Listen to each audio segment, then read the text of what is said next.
하늘에 계신 저희들의 아버지, 오늘 저희가 주 앞에 나와 예배드립니다. 성령의 은혜로 저희의 마음을 감동시켜 주시고 저희 마음속에 감사와 충성의 정신을 세워 주시옵소서. 저희 남은 생애를 주 앞에 드립니다. 주께서 저희 생애를 하늘 도성으로 인도해 주시고 저희 인생의 모든 숙제들을 주께서 인도하시고 회복될 수 있도록 도와주시옵소서. 예수 그리스도의 이름으로 간절히 기도드립니다.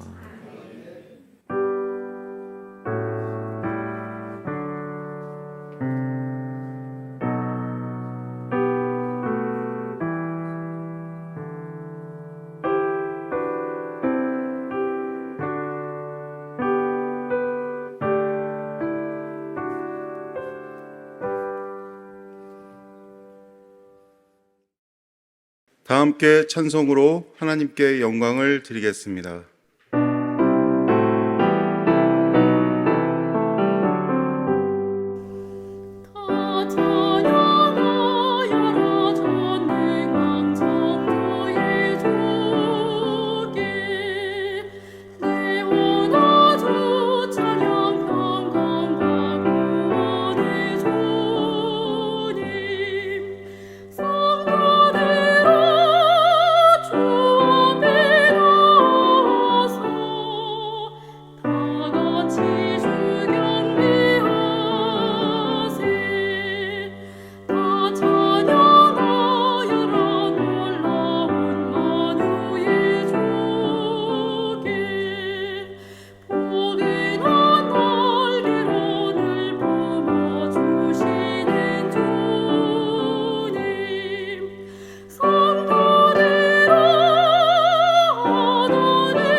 모두 무릎 꿇고 기도드리겠습니다.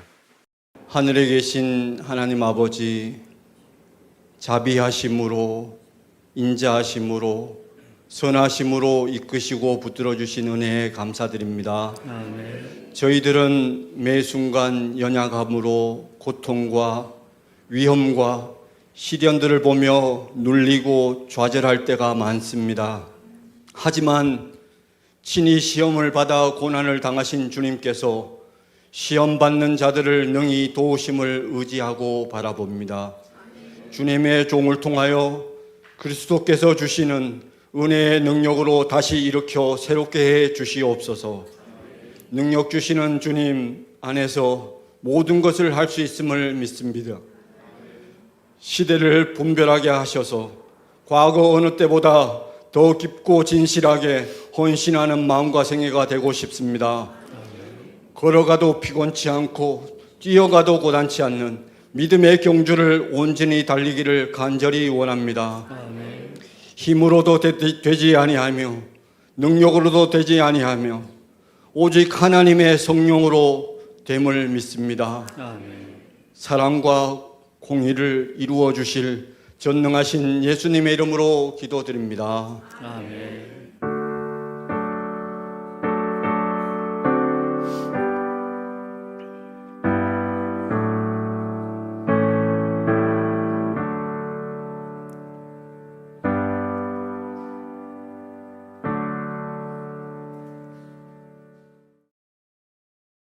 이제 준비된 특별 찬양을 듣겠습니다. 특별 찬양을 들으신 후에 목사님께서 말씀을 대언해 주시겠습니다.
at the feet of Jesus. Where can mortals be more blessed? There I lay my sins and sorrows, and when weary find sweet rest, sitting at the feet of Jesus, there I love to weep and pray, while I from His fullness gather grace and comfort every day.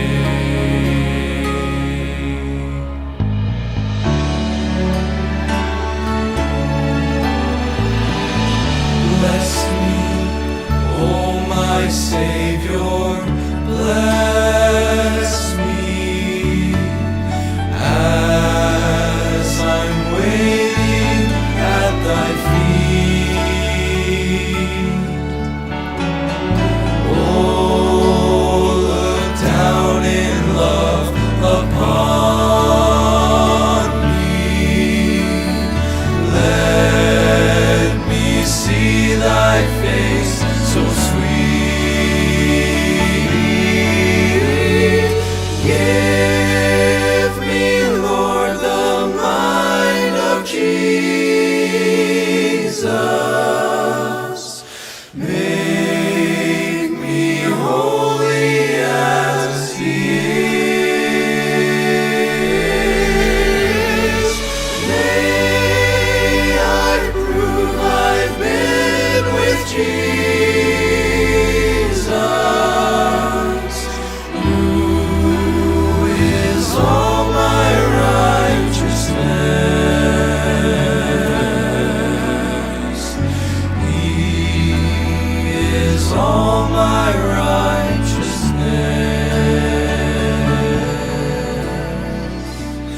He is all my righteousness.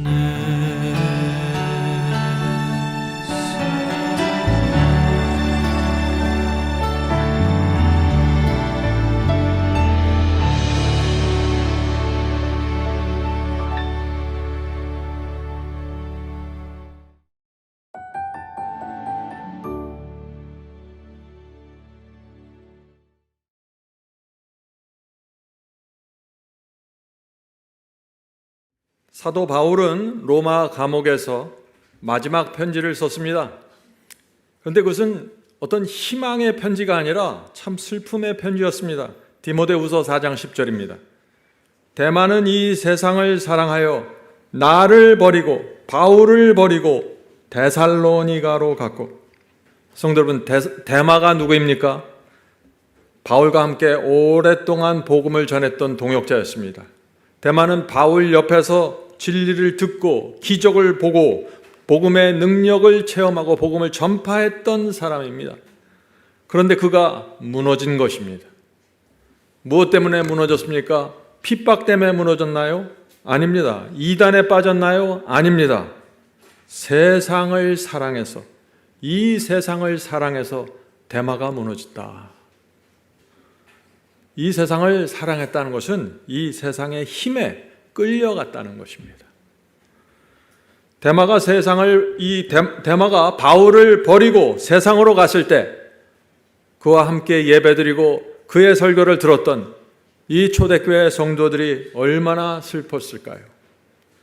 또 하늘이 얼마나 슬퍼했을까요? 대마에 떠나가는 모습을 보면서 말이죠. 사탄은 대마를 끌고 가면서 얼마나 신이 났을까요? 성도분, 바로 이 장면이 대쟁투의 장면입니다. 하나님과 사탄의 전쟁입니다. 대마도 오랫동안 좁은 길을 걸었던 사람입니다. 그러나 그의 마음속에 하나님께 대한 감사와 충성의 정신이 시들어지면서 흔들리게 된 것입니다. 그의 흔들림을 보면서 사탄이 데마 앞에 세상의 기회를 던져준 것입니다. 데마가 그 기회를 잡은 것입니다. 이것이 바울을 떠난 이유입니다.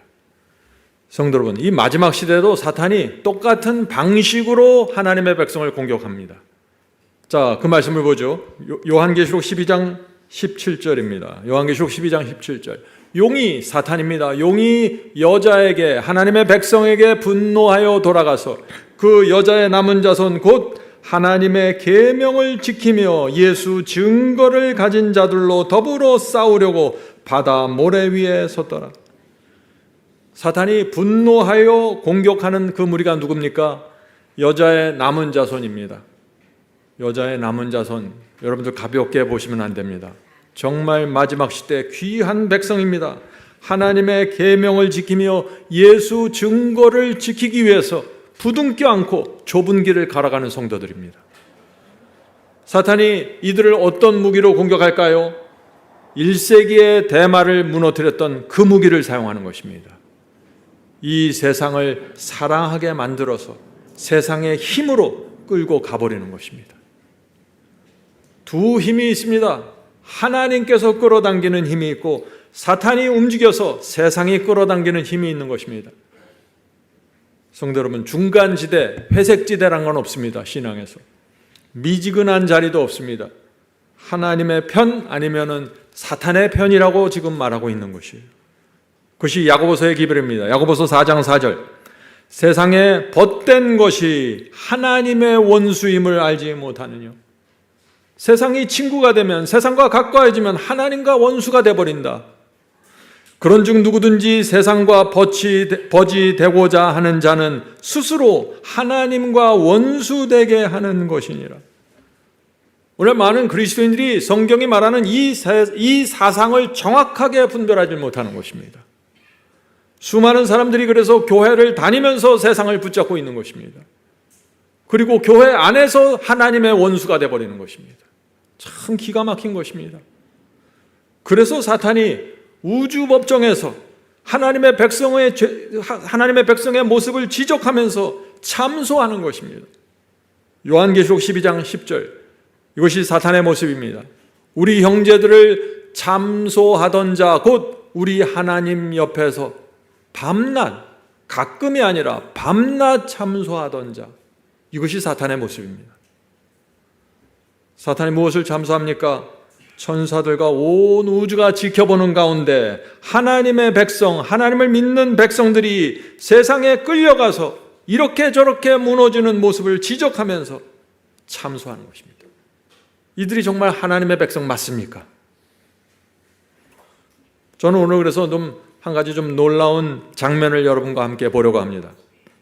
지금부터 150년 전에 기록된 이 말씀은 세상에서 벌어지는 무서운 참상을 보여주고 있는 하나의 계시입니다.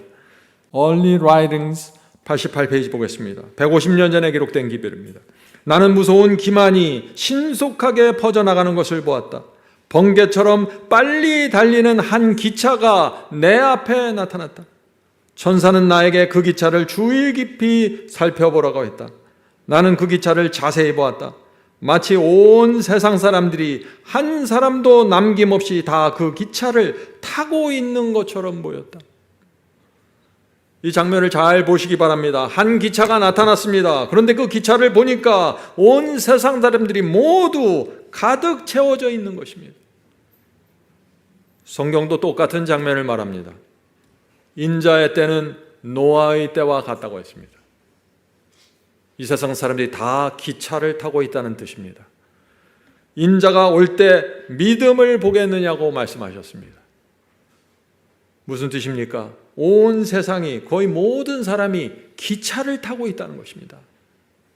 그런데 그 기차가 누구에 의해서 운행될까요? 누가 끌고 갑니까? 자, 계속해서 읽어보죠. 천사는 모든 사람들에게 존경을 받고 있는 위엄 있고 준수하게 보이는 기차의 차장을 보라고 말했다. 나는 당황하면서 천사에게 그가 누구인지 질문했다. 천사는 대답하기를 그는 사탄이다. 광명한 천사의 모습을 하고 기차를 끌고 간다. 그는 세상 사람들 모두 사로잡고 있고 사람들은 강한 기만에 사로잡혀 있으므로 끝내는 멸망하고 말 것이다. 충격적인 모습 아닙니까? 세상 사람들 모두를 태우고 열차를 운전하고 있는 한 존재가 있는데 그는 사탄이라는 것입니다. 근데 왜 다들 저 기차에 탔을까요? 그 모습이 광명한 천사이고 존경할 만하고 세상의 상식과 맞고 합리적으로 보이고 그래서 저 기차에 올라타는 것입니다.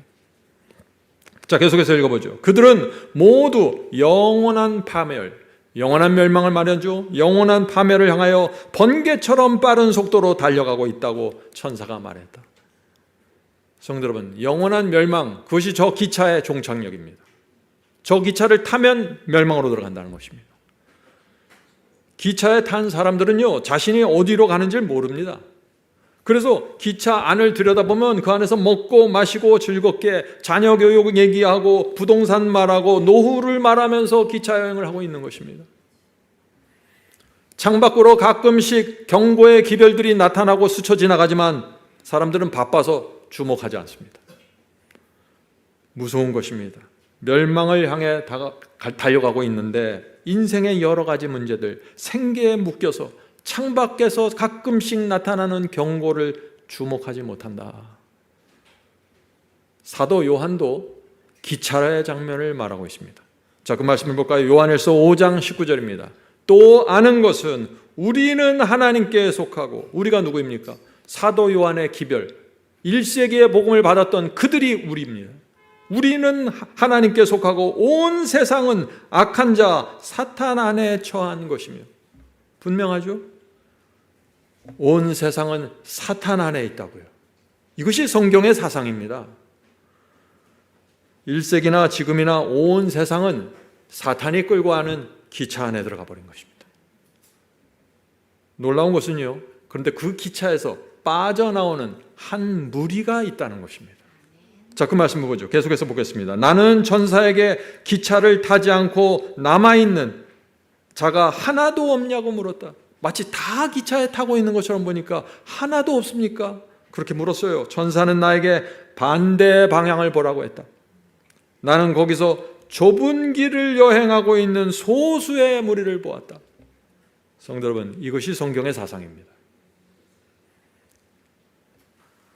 이제 우리가 그래서 분명히 해야 되는 것입니다. 내가 기차를 탈 것인지 아니면 좁은 길을 갈 것인지. 잊지 마세요. 좁은 길을 가지 않는다는 것은 기차를 타고 있다는 뜻입니다. 둘 중 하나예요. 자, 계속해서 읽어보죠. 그들은, 자, 기차를 타지 않는 그들은, 소수의 무리는 모두 진리로 굳게 뭉쳐져 있었는데, 기차를 타지 않는 남은 무리, 어떤 사람들입니까? 진리를 아는 사람들, 진리에 동의하는 사람들? 아니에요. 진리에 대한 확신을 갖고 굳게 뭉쳐져 있는 사람들입니다. 남은 무리의 두 가지 특징이 뭡니까? 진리에 대한 확신과 하나로 뭉쳐져 있는 연합입니다. 어떻게 연합이 가능할까요? 자기를 부인하고 십자가에 못 박으니까 서로 다른 개성과 서로 다른 백그라운드를 가진 사람들이 연합이 되는 것입니다. 계속해서 읽어보죠. 천사는, 중요한 말씀입니다. 천사는 셋째 천사가 그들을 하늘 창고에 들이기 위하여 묶고 있으며 그들에게 인을 치고 있다고 말했다. 이 한 문장을 이해하는 거 굉장히 중요합니다. 좁은 길 가는 남은 무리가 무엇에 의해서 인침받는다고 했습니까? 셋째 천사 기별로 인침받는 것입니다. 그들은 이 좁은 길 가는 남은 무리가 셋째 천사의 기별을 붙잡고 좁은 길을 가면서 인침을 받는다는 것입니다. 그래서 이 공식이 있어요. 이 공식 여러분은 외워야 됩니다. 셋째 천사 기별 이퀄 인치는 기별입니다. 셋째 천사 기별 인치는 기별입니다. 이 기별로 인침을 받습니다. 누가 이 기별을 붙잡습니까? 기차를 타지 않는 사람들, 좁은 길을 가는 사람들입니다. 자, 그 셋째 천사 기별이 무엇인가? 계시록 14장 12절입니다. 성도들의 인내가 여기 있나니 저희는 하나님의 계명과 예수 믿음을 지키는 자니라. 이들이 기차를 타지 않은 성도들입니다. 인침받는 성도들입니다. 하나님의 편의 선자들입니다. 분명합니까? 예, 분명해야 됩니다. 자, 질문 드리죠. 사탄은 어떻게 온 세상을 자기의 기차에 태우고 있을까요? 멸망을 향해 달려가는 기차에 사람들을 태우는 사탄의 전략이 무엇입니까? 하는 질문입니다. 사탄이 쓰는 방법이죠. 먼저 우리가 요한계시록을 살펴볼 필요가 있습니다. 계속해서 저는 두 무리를 말하고 있습니다. 기차를 탄 사람들과 기차를 타지 않은 소수의 무리. 요한계시록도 두 무리를 말하고 있습니다. 하나는 바벨론이고 하나는 남은 자손입니다. 요한계시록 1장부터 22장을 읽어보세요. 거긴 항상 두 무리밖에 없는 것입니다. 바벨론과 남은 무리입니다. 기차를 탄 자들과 기차를 타지 않고 좁은 길을 가는 성도들입니다. 거짓으로 미혹당해서 자신이 멸망으로 향해 가는지도 모르고 기차에 수많은 사람들, 거의 모든 사람들이 타고 있다는 것입니다. 그래서 짐승의 표 환란이 올 때 거의 모든 사람들이 짐승의 표를 받는다고 요한계시록은 말하고 있잖아요. 그러나 소수의 남은 무리들이 기차를 타지 않고 좁은 길을 가고 있다. 그러므로 사탄의 공격의 목표가 누가 될까요? 좁은 길 가는 이 사람들입니다. 이 사람들. 왜요? 나머지 다른 사람들은 다 이미 기차에 타고 있으니까요. 자, 계속해 읽겠습니다. 나는 사탄이 그의 악한 천사들에게 그리스도의 재림을 고대하면서 하나님의 모든 계명을 지키고 있는 자들을 목표로 하여 덫을 놓으라고 명령하는 것을 보았다. 사탄이 누구를 표적으로 삼고 있습니까? 그리스도의 재림을 기다리며 하나님의 계명을 지키는 성도들, 소수의 남은 무리입니다. 기차를 타지 않은 사람들입니다. 이들이 사탄의 표적입니다. 자, 왜 사탄이 계명을 지키는 자들을 그렇게 미워하는가? 왜 용이 분노해서 계명을 지키는 자들을 그렇게 달려들고 공격하는가? 이렇게 설명합니다. 사탄은 아담의 불순종 이후 어떤 인간도 하나님의 계명을 지킬 수 없다고 선언했다.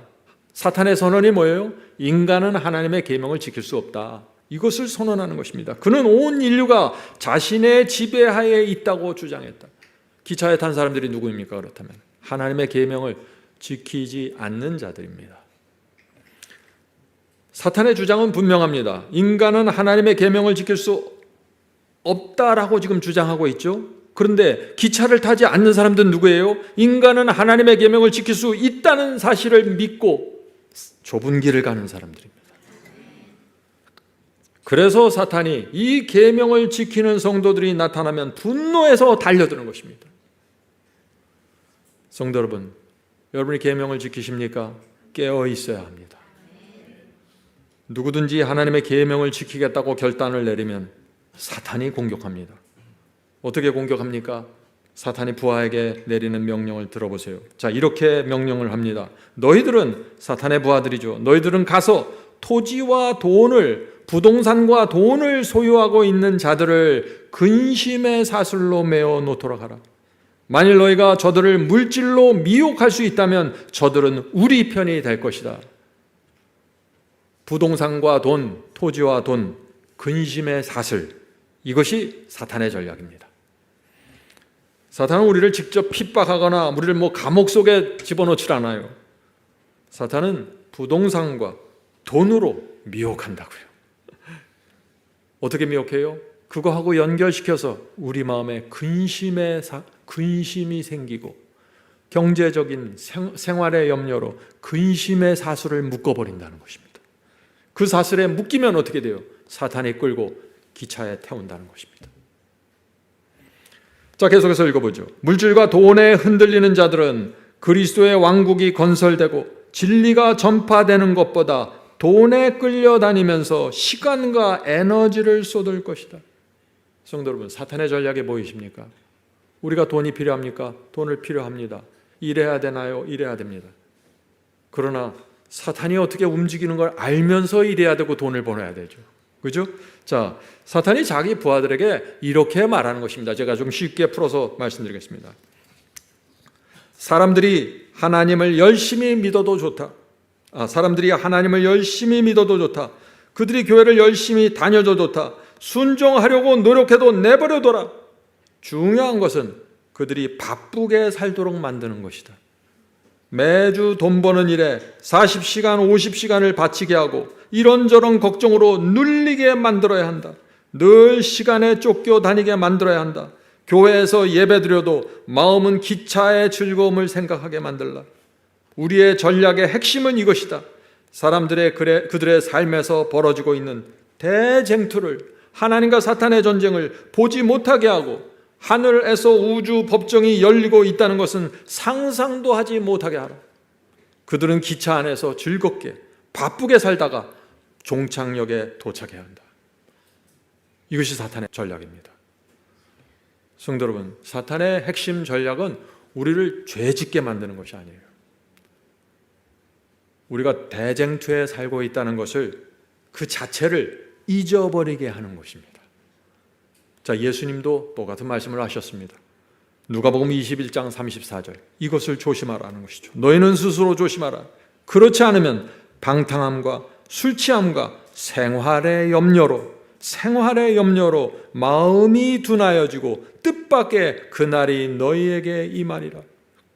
이 세상에 쫓겨서 살면, 돈 때문에 눌려서 살면 마음이 둔해진다는 것입니다. 양심이 둔해지는 것입니다.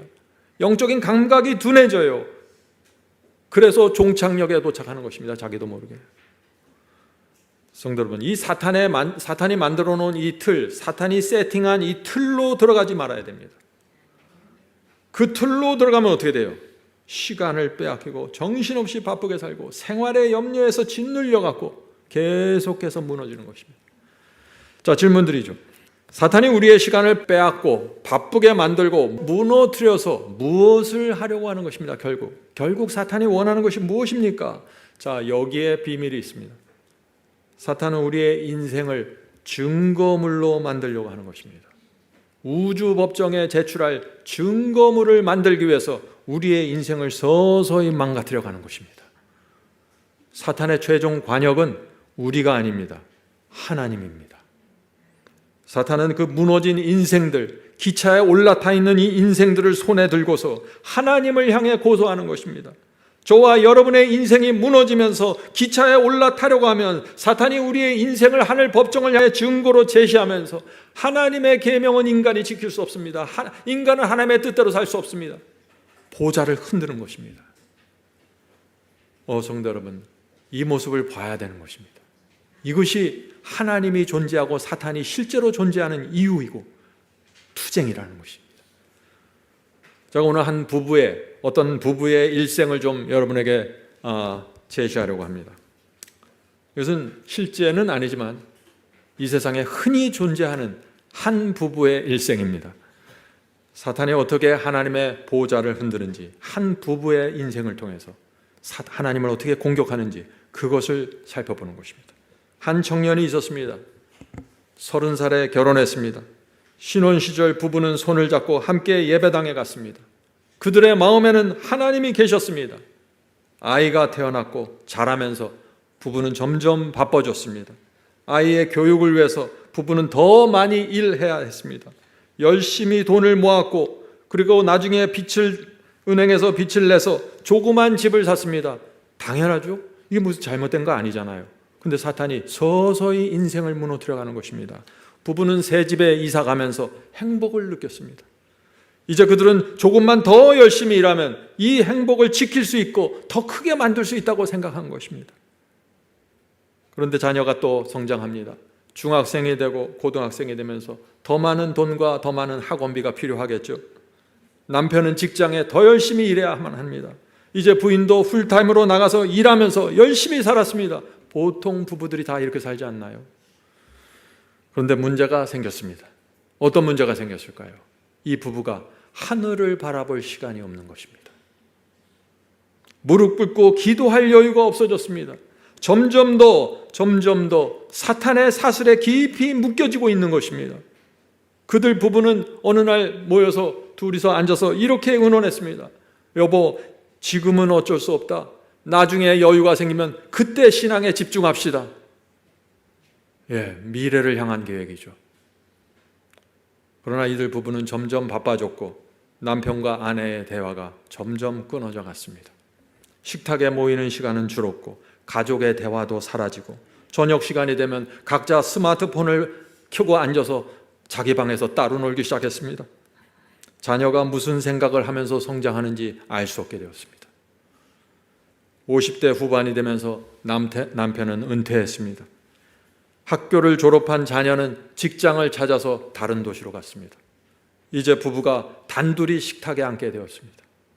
할 말이 없습니다. 왜냐하면 너무나 오랫동안 이 부부가 서로의 마음을 깊이 살피지 못했고 대화하지 못했고 영적인 대화를 나누지 않았습니다. 그저 늘 똑같은 대화. 밥 먹었어요? 빨리 직장 가야지. 우리 열심히 합시다. 이 대화만 하고 산 거예요.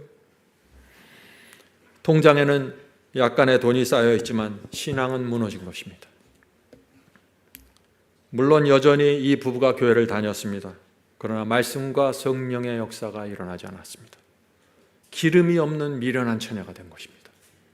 하나님의 사랑과 희생에 대한 감사와 충성이 사라졌습니다. 함께 길을 걸어갈 신앙의 동지도 없어요. 이 부부에게 자신을 영적으로 이끌어줄 교회도 찾지 못했습니다. 복음을 전하는 것은 꿈도 꾸지 못해요. 성도 여러분, 이 부부가 노후가 되면서 노후의 긴 시간을 어떻게 보냈을까요? 의미 없는 삶을 살면서 남은 인생의 시간을 마치고 무덤 속에 들어가는 것입니다. 이것이 보통 사람들의 인생입니다. 사탄이 어떻게 끌고 가는지 보세요.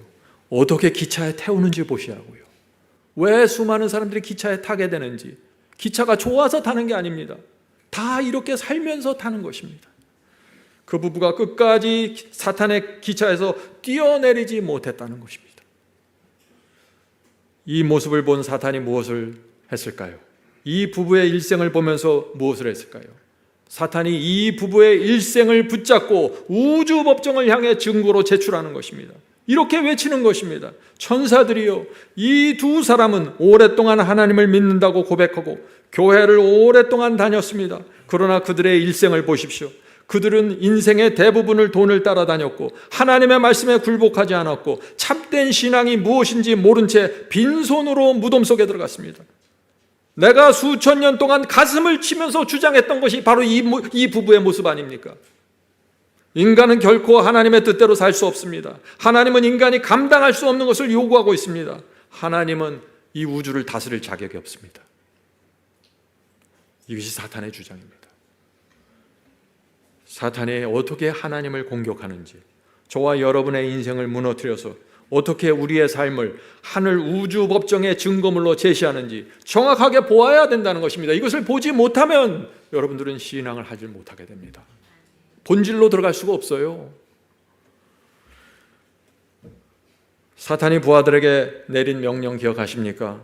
사람들을 토지와 돈으로, 부동산과 돈으로 미혹하라. 근심의 사슬로 묶어놓으라. 이것이 전략입니다.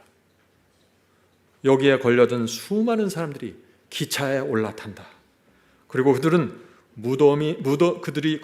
무덤에 들어갈 때마다 사탄이 그들의 인생을 증거물로 쌓아놓고 우주 법정에서 하나님의 보좌를 향해서 공격한다는 것입니다.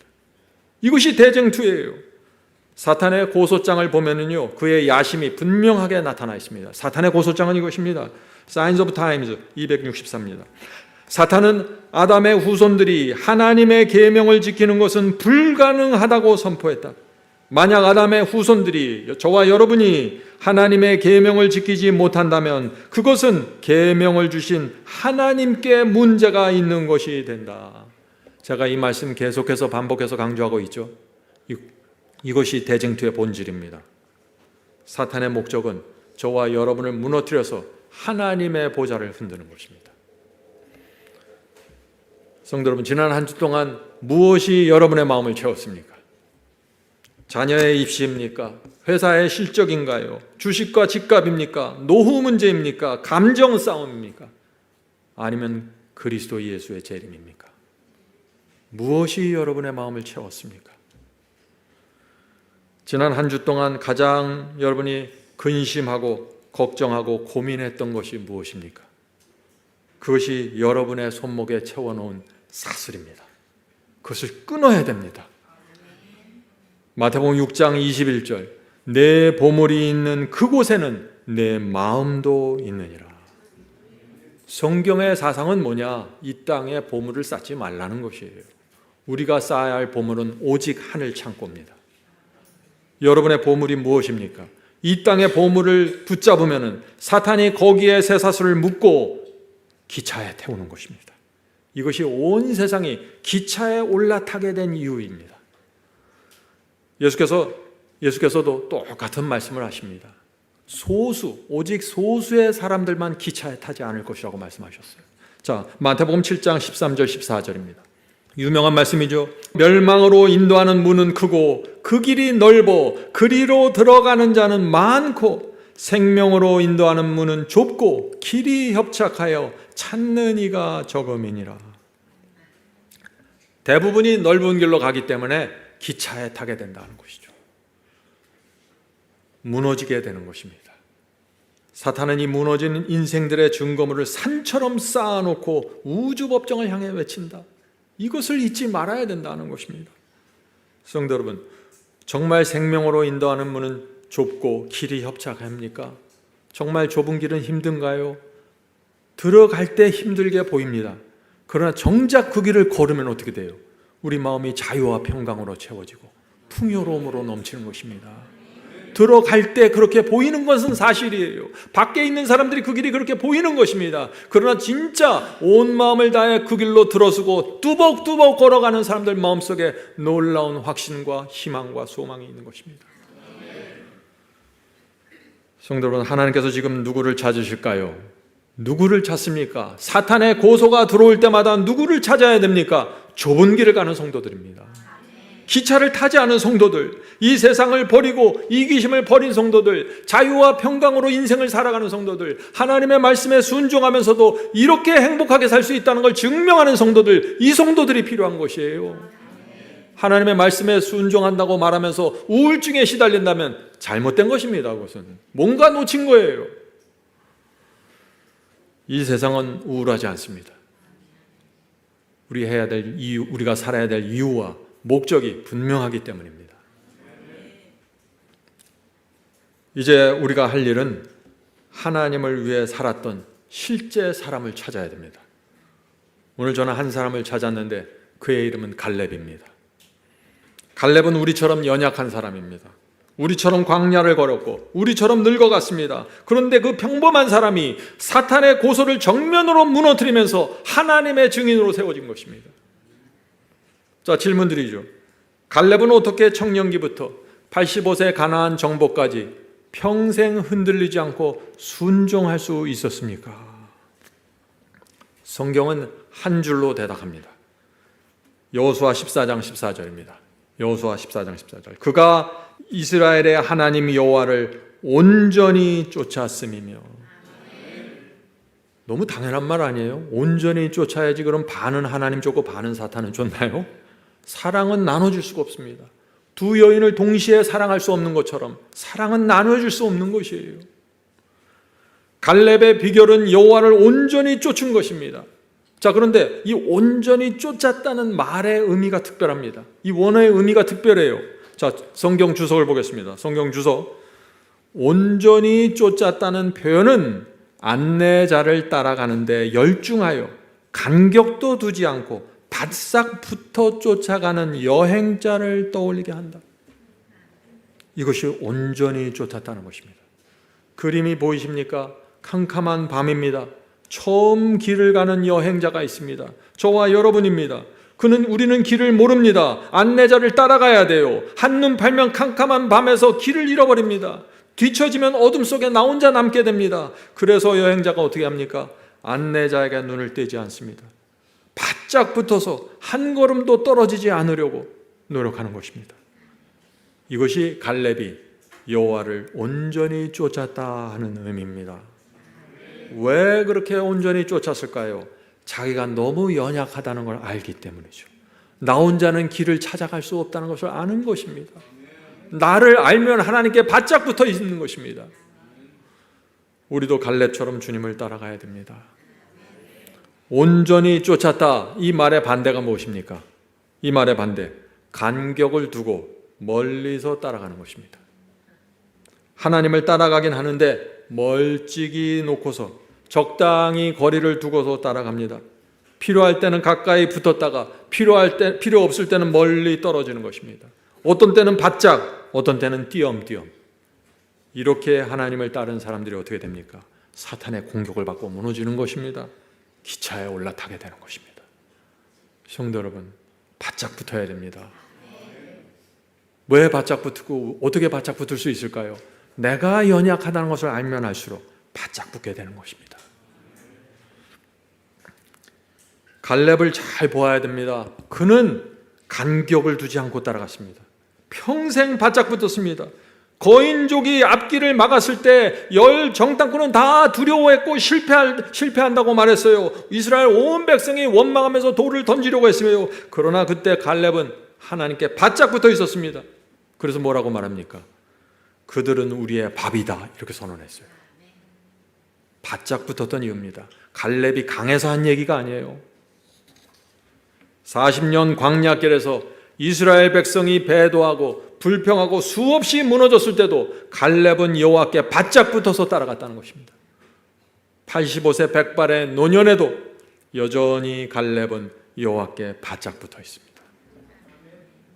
성도 여러분, 여호와를 온전히 쫓는 신앙, 이 신앙이 무엇인지를 알아야 돼요. 그래야만 갈렙이 거둔 승리를 우리가 할 수 있는 것입니다. 사탄은 계속해서 반복되는 이스라엘의 백성들의 모습을, 그들의 배도와 그들의 불평을 지적했습니다. 우주 법정을 향해 지적했어요. 인간은 하나님의 계명을 지킬 수 없다. 이스라엘 백성은 내 백성이다 주장한 것입니다. 그때마다 하나님께서 증인을 찾으시는데 이스라엘 백성 중에 누구를 찾으셨을까요? 갈렙을 찾은 것입니다. 갈렙을 봐라. 갈렙을 봐라. 그는 바짝 따라고 있다. 그는 무너지지 않았어. 하나님의 계명은 지킬 수 있다는 사실을 갈렙이 증명하고 있다. 성도 여러분, 우리도 매우 연약한 사람들입니다. 우리 힘으로 백전백패입니다. 그래서 하나님께 바짝 붙어서 그분을 붙잡고 가는 것입니다. 이런 사람들은 끝까지 충성하고 무너지지 않습니다. 인생을 어떻게 살아야 될까요? 청년들 인생을 어떻게 살아야 될까요? 청년은 청년의 자리에서, 중년은 중년의 자리에서, 각자의 자리에서 한 걸음도 떨어지지 않고 하나님을 잡고 따라가면 되는 것입니다. 그것이 갈렙의 생애입니다. 많은 사람들이 말해요. 하나님께 바짝 붙어서 하나님을 붙잡고 따라가는 것이 어떤 겁니까? 실제적으로 요한복음 1장 1절에 답이 있습니다. 요한복음 1장 1절입니다. 말씀이 곧 하나님이시니라. 말씀에 바짝 붙어서 붙잡고 가는 것입니다. 말씀이 우리의 안내자입니다. 성도 여러분, 말씀 없는 신앙에는 의미 없어요. 우리가 꼭 알아야 될 것이 있는데, 갈렙이 85세에 놀라운 강건함을 유지했습니다. 그것이 우연일까요? 어쩌다 보니까 그렇게 타고나서 그랬을까요? 아닙니다. 성경 주석을 보죠. 여호수아 14장 11절에 대한 주석입니다. 갈렙의 젊은 시절을 고결하게 보냈고 장년기에 절제의 삶을 산 사람들은 활력 넘치며 건강하고 존경받는 노년기를 보상으로 받는다. 갈렙의 노년기의 삶은 우연이 아니에요. 그는 젊은 시절부터 말씀을 붙잡고 고결하게 살았습니다. 세상에 이리저리 끌려다니질 않았어요. 장년이 되었을 때는 절제했습니다. 그 결과 무엇입니까? 활력 넘치고 건강하고 존경받는 노인으로 살았다. 이스라엘 백성들이 갈렙을 존경했어요. 성도 여러분, 여러분들이 나이가 들어가면 갈수록 무시당하는 것이 아니라 존경받아야 되는 것입니다. 그것이 정상이에요. 광야 40년의 충성의 삶이 갈렙의 인생에서 노년의 영광으로 이루어진 것입니다. 갈렙은 우리의 모델입니다. 그래서 우리가 갈렙을 잘 살펴야 되는 것입니다. 갈렙은 평생 놀라운 희생과 헌신의 삶을 살았습니다. 이스라엘 백성 모두 갈렙의 공적을 인정했고 칭송했어요. 갈렙이 들어가는 곳마다, 그가 사귀는 곳마다, 그가 조언하는 사람들마다 회복이 되고 이스라엘 교회를 위해서 그는 모든 것을 바쳤습니다. 그러나 갈렙의 중요한 포인트는 뭐냐? 자신의 목과 자신의 공로를 주장하지 않았어요.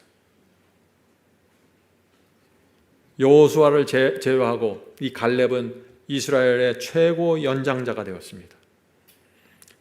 그러나 갈렙은 늘 겸손하게 여호수아를 곁에서 도와주고 봉사했습니다. 한 번도 나서질 않았어요. 참 기가 막히지 않습니까?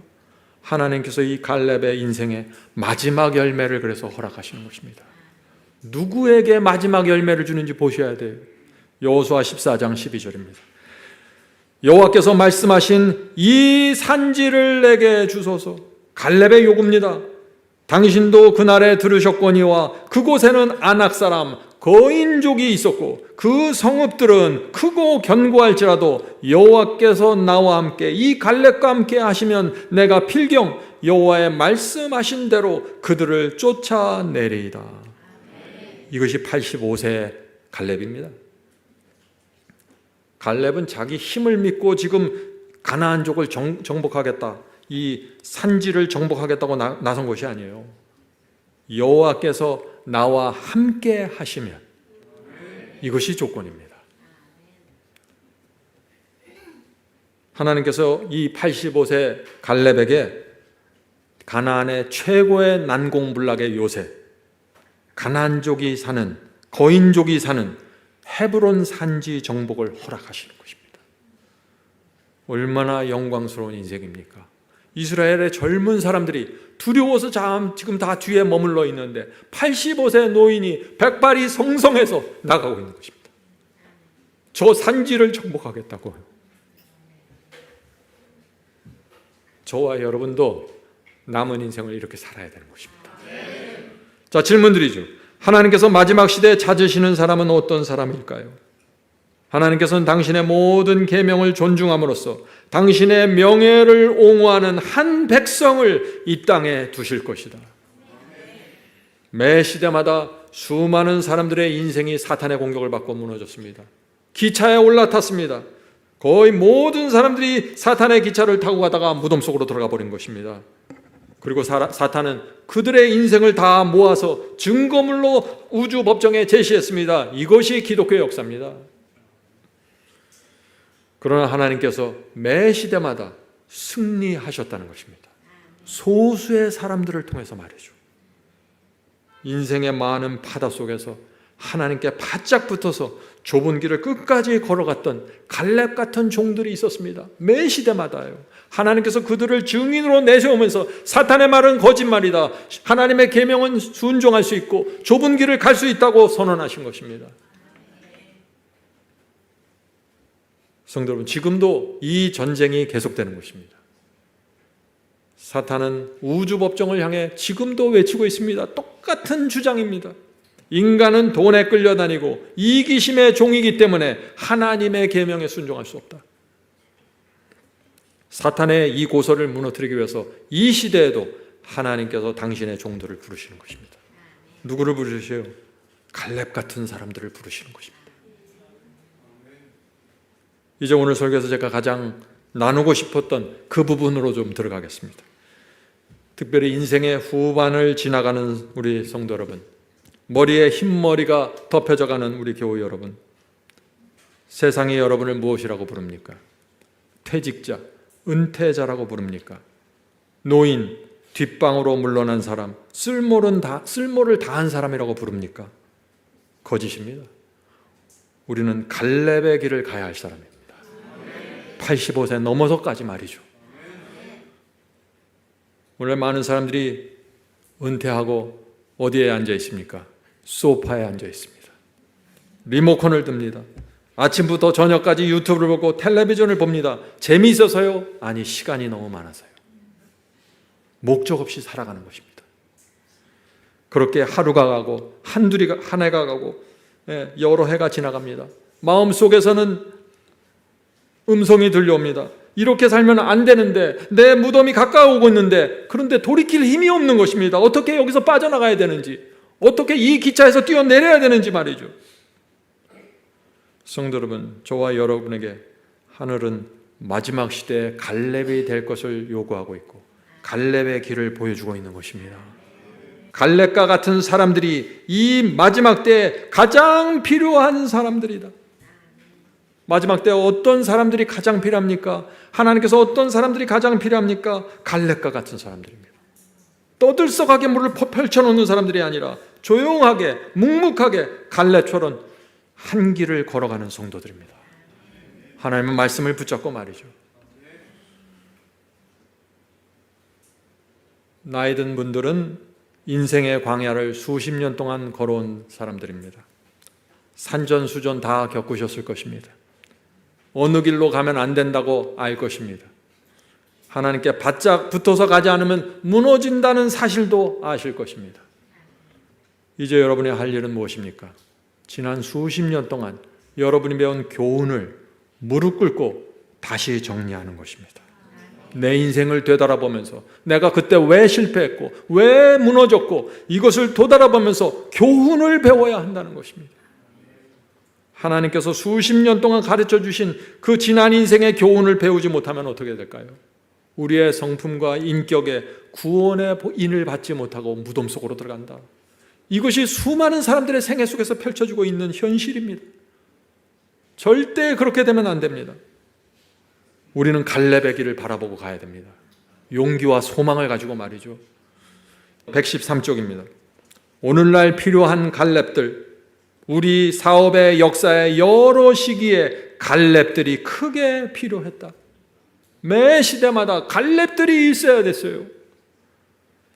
성도 여러분, 갈렙의 길을 가려면은 갈렙의 신앙을 잘 살펴보고 갈렙의 삶을 잘 바라보고 깊이 흡수해야 됩니다.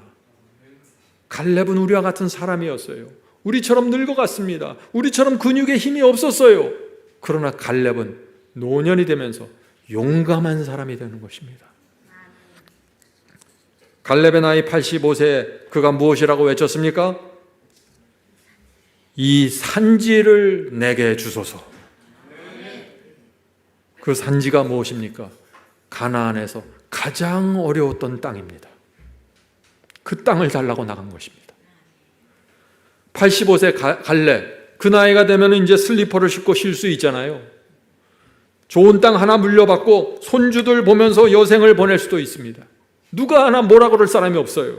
그런데 갈렙은 이스라엘이 정복하지 못하고 남겨놓은 가장 험한 산지로 가서 그 거인족들이 몰려 사는 헤브론을 달라고 간청한 것입니다. 왜 그가 그런 요구를 했을까요? 왜 그가 그 요구를 했을까요? 이것이 중요합니다. 자, 갈렙의 요구는 그가 명예나 세력을 얻고자 하는 욕망에서 나온 것이 아니었다. 갈렙 봐라, 그가 이렇게 용감하구나, 저 나이가 들도록 여전히 잘 나가네, 이 말 들으려고 한 것이 아니에요. 왜 했을까? 용감한 노 전사는 백성들에게 하나님께 영광을 돌린 모본을 보여 확신을 주고자 하였다. 이스라엘의 최고령자예요. 그 젊은 백성들에게, 젊은 청장년들에게 하나의 모본을 보여주길 원했다고요. 저는 이 짧은 글을 읽으면서 눈물을 흘렸습니다. 갈렙의 소원은 마지막까지 하나님께 영광을 돌리고 그 다음 세대의 사람들에게 믿음의 모본을 남겨놓길 원한 것입니다. 사랑하는 성도 여러분, 여러분이 흰머리가 나면서 무엇을 남기려고 하십니까? 재산을 남기려고 하십니까? 토지를 남기려고 하시나요? 무엇을 남기길 원하십니까? 갈렙처럼 내가 무엇을 남기고 이 땅에서 하늘로 가야 된다는 그 목적이 분명해야 된다는 것입니다. 이스라엘의 다음 세대에게 갈렙은 승리의 복음을 남기길 원했습니다. 하나님을 의지하면 승리할 수 있다고 말이죠. 그래서 가장 정복하기 어려운 땅을 향해서 나갔던 것이다. 갈렙이 정복하겠다고 주장한 그 땅 헤브론이 어디입니까? 헤브론이 아브라함과 이삭과 야곱이 묻힌 곳입니다. 옛 신앙의 자리입니다. 이스라엘 조상들의 뼈가 묻혀 있는 곳이에요. 무슨 뜻입니까? 갈렙은 85세의 백발의 나이에 이스라엘의 젊은 세대들을 향해서 너희들은 옛 신앙의 자리를 놓치면 안 된다. 옛 복음을 붙잡고 가야 된다. 이것을 남기고 싶었던 것이에요. 하나님께서 이 갈렙의 마음을 얼마나 소중하게 보셨을까요? 갈렙은 축복받을 수밖에 없는 사람이었습니다. 하나님께서 그의 인생을 영광으로 가득 채우길 원하셨을 것이에요. 성도 여러분, 지금 교회는 위기입니다. 다음 세대가 사라지고 있습니다. 옛 신앙이 사라지고 있어요. 죄와 세상을 이기는 승리의 복음이 사라지고 있습니다. 복음의 모본이 사라졌습니다. 다음 세대에 누가 전해줘야 될까요? 갈렙들이 필요한 것입니다. 갈렙들이. 인생의 노년은 끝이 아닙니다. 정복해야 할 산지를 받는 나이입니다. 인생의 후반으로 갈수록 하나님께서 정복하라고 주시는 헤브론을 봐야 합니다. 여러분의 인생에서 헤브론은 무엇입니까? 헤브론이 없는 사람들은 지금 가장 중요한 것을 놓치고 인생의 후반전을 살고 있다 하는 것입니다. 인생의 노년기는 모든 것을 번제단에 올려놓는 희생과 헌신의 시간입니다. 왜요? 아무런 의미 없이, 아무런 열매 없이 무덤에 들어갈 수 없기 때문이죠. 가장 두려운 것은 젊었을 때 신실하고 충성스럽고 정말 열정적인 청년이었던 사람들이 노년이 되면서 무기력하게 무너지는 것입니다. 성도 여러분, 나이가 들수록 깨어 일어나야 됩니다. 하나님의 명예를 위해 모든 것을 바치면서 살다가 그리스도의 재림을 맞이합시다. 그것이 인생의 유일한 소망 아닙니까? 이런 사상과 확신을 가지면 갈렙의 길을 가게 되어 있습니다. 활력과 고결함으로 남은 인생을 살다 가는 것입니다. 얼마나 아름답습니까? 성도 여러분, 하나님께서 우리에게 정복하라고 주신 마지막 산지가 남아 있습니다. 그것을 아는 사탄은 하나님의 백성을 공격합니다. 소파에 앉아 있어라. 무기력하게 늙어가라. 너는 늙었어. 너는 쓸모없어. 너는 이미 늦었어. 이렇게 속삭이는 것이에요. 쇠약해지는 건강을 보게 하고 인생의 쓰라린 기억 속에 시달리게 만들고 늙어가는 내 자신을 보면서 자꾸 무너지게 만드는 것입니다. 사탄은 그런 우리를 주저앉히는 것입니다. 절대 그럴 수 없습니다. 우리는 헤브론으로 가야 됩니다. 정복할 땅이 있는 것입니다. 인생의 후반전으로 갈수록 사실 더 외롭습니다. 더 어두움이 옵니다. 그러나 갈렙처럼 안내자에 바짝 붙어서 가면은 길을 잃어버리지 않습니다. 마지막에 하나님께서 주시는 큰 영광을 받게 됩니다. 잠언서 16장 31절입니다. 백발은 영화의 면류관이라 의로운 길에서 얻으리라. 백발의 영화의 면류관을 어디서 얻는다고요? 의로운 길에서 이것을 얻는다고요. 기차를 타면 안 된다는 것이에요. 은퇴와 백발은 부끄러운 것이 아닙니다. 많은 사람의 경험을 담은 것이 백발입니다. 머리에 흰머리가 많아지나요? 아, 내가 참 많은 것을 경험하고 살아왔구나. 많은 교훈을 받을 수 있겠구나. 그런 것입니다. 그 백발의 면류관은 갈렙처럼 마지막 산지를 정복할 때 완성됩니다. 언제 완성된다고요? 마지막 산지, 헤브론을 점령하면서 완성된다는 것입니다. 자, 이제 오늘 말씀을 정리하고 마치겠습니다. 오늘 우리는 많은 것을 보았습니다. 사탄이 열차를 타고 가는 것을 보았습니다. 수많은 사람들이 온 세상이 열차를 타고 멸망으로 가는 것을 보았습니다. 한 부부가 평생 동안 그 열차에서 내리지 못하고 발을 종종 굴리다가 무덤 속에 들어가는 모습을 또 보았습니다. 또 우리는 우주 법정을 보았습니다. 사탄이 무너진 인생들을 증거물로 들고서 하나님을 고소하는 모습을 보았습니다. 그때마다 하나님께서 이 땅에서 증인을 찾으시는 모습을 또 보았습니다. 우리는 갈렙을 보았습니다. 평생 하나님께 바짝 붙어 쫓은 사람, 85세의 나이에도 산지를 정복하겠다고 나선 그 사람, 자기 인생을 통해서 하나님의 사탄의 고소를 무너뜨린 그 사람, 갈렙을 보았습니다. 하늘은 말합니다. 마지막 시대 갈렙과 같은 사람이 필요하다고요. 하나님이 필요한 사람입니다. 성도 여러분, 우리 결단합시다. 열차에서 뛰어내려야 합니다. 상처가 나도 뛰어내려야 합니다. 손목을 묶고 있는 근심의 쇠사를 끊어야 됩니다. 이제 리모컨을 내려놓고 소파에서 일어나야 합니다. 갈렙처럼 마지막 목적을 향해서 전진해야 됩니다. 이 산지를 내게 주소서 기도해야 합니다. 오늘 말씀을 통해서 성령께서 여러분 각자에게 분명한 말씀을 음성을 주셨을 것입니다. 우리 모두 갈렙처럼 일어나서 이 산지를 내게 주소서라고 외치게 되길 간절히 바랍니다. 하늘에 계신 저희들의 아버지, 하나님께서 우리 인생을 인도하시는 길을 보여주셔서 감사합니다. 갈렙의 생애를 보겠습니다. 갈렙의 길을 가기 원합니다. 인도하시고 도와주시옵소서. 여호와를 바짝 쫓아서 가길 원합니다. 어두운 밤길입니다. 저희는 길을 알질 못합니다. 넘어지지 않게 주님을 따라가기 원하오니 붙잡아 주시고 인도해 주시옵소서. 오늘 사탄의 움직임을 보여주셔서 감사합니다. 그가 우리를 어떻게 기차에 태우는지 보여주셔서 감사합니다. 주여, 좁은 길을 원합니다. 그 길에서 하나님께서 주시는 자유와 평강을 갖고 인생을 풍요롭게 살길 원합니다. 주여, 이 교회에 모여있는 성도들 축복해 주시옵소서.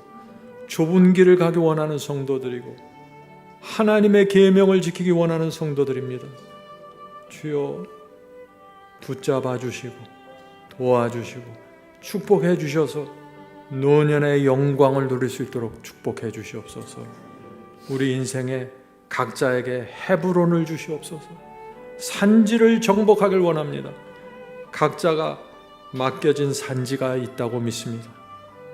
하나님이시여, 청년들에게, 장년들에게, 노년들에게 길을 보여주시고 그들의 인생을 지도해 주시옵소서. 이 모든 말씀 예수 그리스도의 이름으로 간절히 기도드립니다. 아멘.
안녕하십니까. 온라인 성경 공부방을 소개합니다.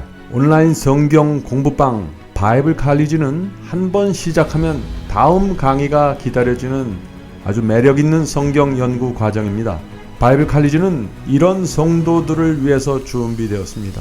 나는 성경을 여러 번 읽었지만 그 의미를 이해할 수 없습니다. 교회를 오래 다녔지만 성경을 너무나 모릅니다. 바쁜 틈을 내서 성경 공부 모임을 찾지만 별 도움이 안 되고 지루합니다. 성경을 체계적으로 공부하고 싶은데 그런 곳을 찾지 못했습니다. 신앙을 오래 했는데 거듭남과 성화, 그리고 참된 구원의 경험이 무엇인지 아직 잘 모르겠습니다. 요한계시록 예언을 공부하고 싶은데 알기 쉽게 가르치는 곳을 찾지 못했습니다. 이런 분들은 바이블 칼리지로 오시길 바랍니다. 바이블 칼리지는 전 과목이 온라인으로 진행됩니다. 핸드폰으로 공부하기 원하는 분들은 스마트폰에서 마지막 사명 앱을 검색하여 앱을 다운받으시면 공부하실 수 있습니다. 오늘부터 공부하실 수 있습니다. 바이블 칼리지의 공부는 2단계만 거치면 곧바로 시작할 수 있습니다. 첫째, 본 영상의 댓글 상단에 있는 바이블 칼리지 링크를 클릭하면 등록 페이지가 나옵니다. 자, 둘째, 그 등록 페이지로 가시면은 거기서 아이디와 비밀번호를 정하시고 그 하단에 있는 등록하기를 클릭하면 곧바로 공부를 시작할 수 있습니다. 오늘 공부를 시작할 수 있습니다. 성도 여러분, 이번 기회에 바이블 칼리지에 오셔서 성경을 이해하고 성경을 공부하는 그리스도인이 되시기를 간절히 바랍니다. 성령께서 여러분을 하나님의 말씀으로 인도해 주시기를 제가 간절히 기도드립니다.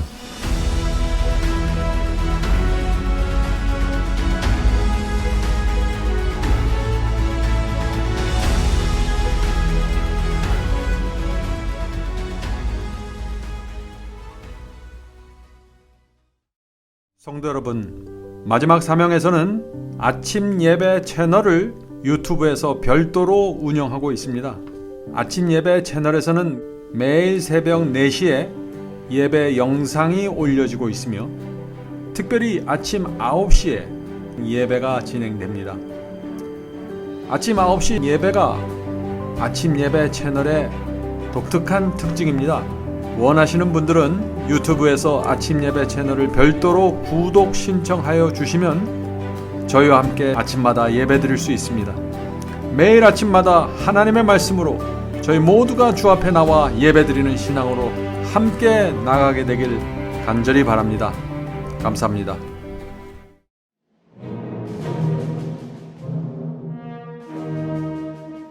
이것으로 오늘 예배를 마치겠습니다. 설교 말씀에 대한 감동이나 소감을 웹사이트 하단 게시판에 남겨주시면 감사하겠습니다. 사시는 지역 또는 나라와 함께 간증을 남겨주시면 우리 모두에게 큰 위로와 격려가 될 것입니다.